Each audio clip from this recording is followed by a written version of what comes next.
Yo, thank you guys so much for checking out this video. We greatly appreciate you guys. Today, in this video, we're going to be talking about the New World trade mechanics. We're going to go through how those work, and then we're going to have a discussion kind of at the end about localized versus global economies in New World specifically, and how that could affect the game. So first, I'm going to go over a brief overview about how trading works in New World for those of you that may not be familiar with it. There are trading posts in New World that are located in each settlement within Aeternum. And at those trading posts, you can buy, you can sell, obviously, you can place buy orders, sell orders. And then there's a nice search function that you can search by tier of weapon or what type of gear you want. There's all kinds of filters you can filter by. So it's a very usable, very user-friendly trading post, but it is localized to that one settlement within the game. So what I wanted to talk about is how localized versus global economy, and which one is better, a localized trading post versus something like a global auction house and other MMOs, and if New World is taking the right approach by going with a local economy. So Red,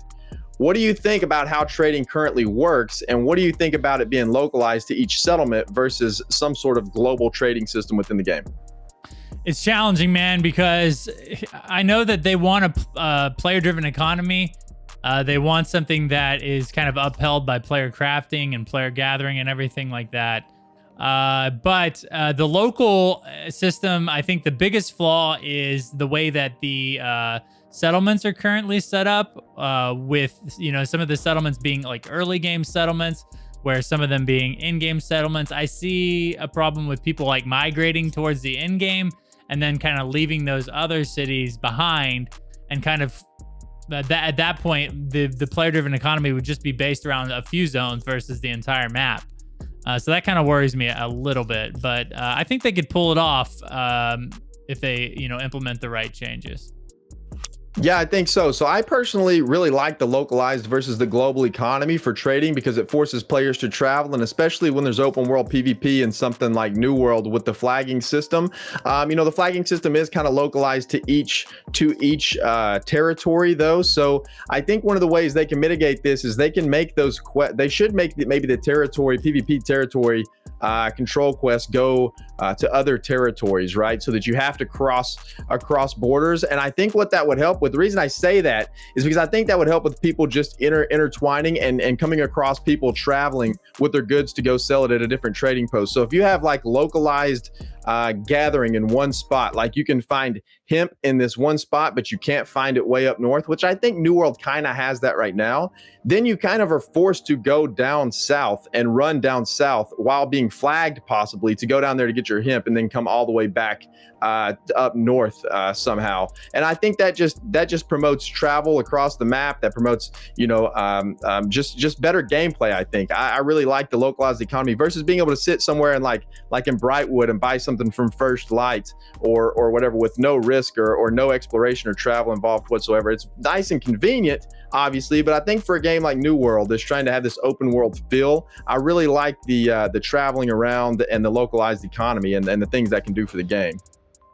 Yeah, and I agree with that point for sure. I do like the fact that they can, you know, the trading posts are unique within each territory. Obviously, the implication is a different factor. But if they do have particular pieces of you know, gatherables that are only located in those zones, then you do kind of get that opportunity, and where I think Black Desert does it the best, or Black Desert Online does it the best, where you can have maybe like, okay, well, if in First Watch I get herb and I can buy it there and sell it there, but maybe if I take it to the auction house in Brightwood, or, you know, places further north that are farther away from the actual hemp resource, I can make more money at that point. And I like that aspect of you know, having localized you know, auction houses and stuff like that. I also think, you know, it can be done if the territories stay viable, if they find a way to, again, not only just have those unique resources in those zones, but find a different way or a different type of buff that may be gained by owning a territory or occupying a territory with your company. That's can start get interesting there as far as like economy goes, because then you will be forced to make those travels, like you said, to buy those goods that you can't find around the map. And I think that can be a very successful thing for both, but the economy and possibly PvP if you kind of have trading routes that can be affected by PvP quests and missions and stuff like that. Yeah, that's the part of it that intrigues me, is kind of the trading routes that you have that causes conflict and a good interaction in the open world. One of the other things I really kind of enjoy about localized economies, and there's a lot of games that do this pretty well, is that you can make a profession out of being just a gatherer and a trader, or make a profession out of buying something in one zone, buying it like something in bulk in one zone, traveling to another zone and hiking up the price because you can't get it very easily in that zone. But I think the problem that New World is faced with right now is that there is fast travel in the game with Azoth, and during the preview event it wasn't very hard to fast travel.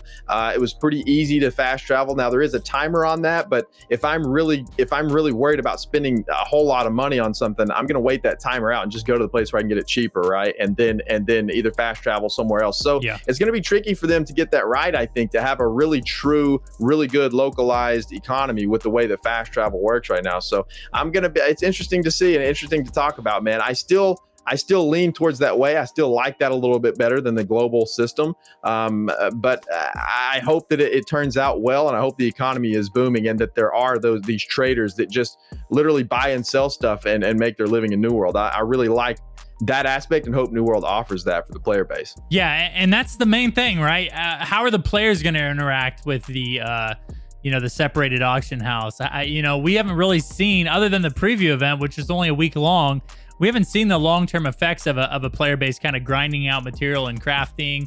Is there going to be a problem where there's just going to be too much abundance of crafting materials where, it doesn't matter where you go, you're going to have the, access to everything? Or are people going to kind of hold true to their company's auction house within their territory, and it's just dependent upon that, the people that occupy that territory, how good the auction house is? So maybe, despite location, and I think the placement of Reek Water makes a massive difference now, because now the surrounding territories around Reek Water are kind of valuable too, because you do have access to an in-game zone. But you could live in like a First Watch or whatever those Morning View. Is that the right? Morning View? Morningdale, I think. Morningdale. Any of those ones that are kind of touching borders with Reekwater because it's farther down, like southeast. Those become valuable now because now you're closer to like an in-game grind spot. So if they can do that, more things like that, placing territories on the map that kind of make those other starting zones relevant, I think we could see some pretty interesting auction house situations where, it's just more dependent upon what company owns the territory or what people occupy the territory than the actual location of the territory.